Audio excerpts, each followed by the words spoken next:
Il est 7h40, Nico Saliagas, l'heure de retrouver Jean-Michel Apathy.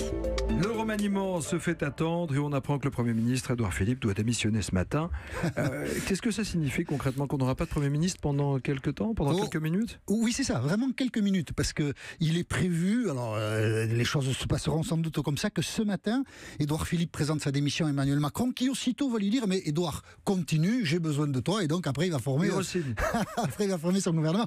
C'est un peu ridicule, il faut bien le dire. Alors, que cherche à faire le gouvernement, le pouvoir exécutif quand il fait ça? Il cherche à marquer les esprits, c'est-à-dire c'est une occasion pour Emmanuel Macron de renouveler la confiance à Édouard Philippe, parce qu'on en doutait, on ne sait pas trop, et puis techniquement ça ouvre la possibilité à Édouard Philippe, en fin de semaine, si le remaniement se produit, disons d'ici mercredi, d'aller devant les députés, de faire un discours de politique générale et d'obtenir un vote de confiance des députés, comme s'il en doutait lui aussi. Voilà, c'est une mise en scène un peu particulière et qui montre d'abord, ça n'est pas anodin, que contrairement à ce qu'a dit et répété le président de la République, la démission de Gérard Collomb est une péripétie, eh bien c'est pas tellement une péripétie puisqu'on sort des grandes manœuvres qu'on ne comprend pas toujours très bien pour régler ce problème de démission de Gérard Collomb. Et puis ensuite, il faut bien comprendre que l'impact auprès de l'opinion publique de cette nomination est faible, puisque c'est le même Premier ministre qui va être conduit pour faire la même politique. Donc tout ça, c'est un peu de la mousse à la surface. C'est l'ardoise magique, on efface tout et on recommence. C'est ce que souhaite le gouvernement, mais on vit tous avec de la mémoire, donc c'est quand même un peu inutile.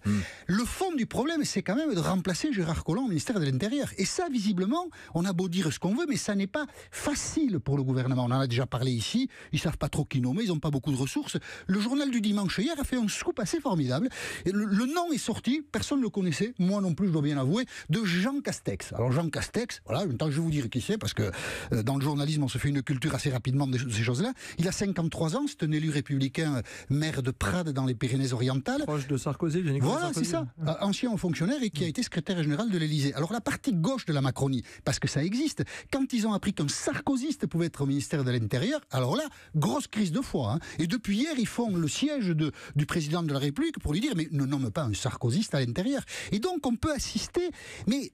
En fait, Emmanuel... Castex pour le gouvernement. Absolument, c'est pas mal, tiens, je n'avais pas pensé à celle-là.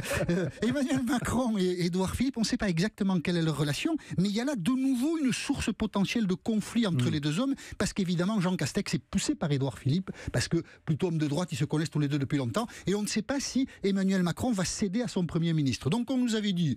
Gérard Collomb, péripétie, Tintin, Gérard Collomb, c'est beaucoup plus difficile qu'on imaginait pour le remplacer. Vous avez un nom, vous mettez un billet sur quelqu'un? Ah non, sur personne, non, là, parce que si vous déjà j'aime pas les paris, là, là on n'y voit pas clair encore. À suivre avec vous, Jean-Michel Apathy, c'est tous les matins à 7h40.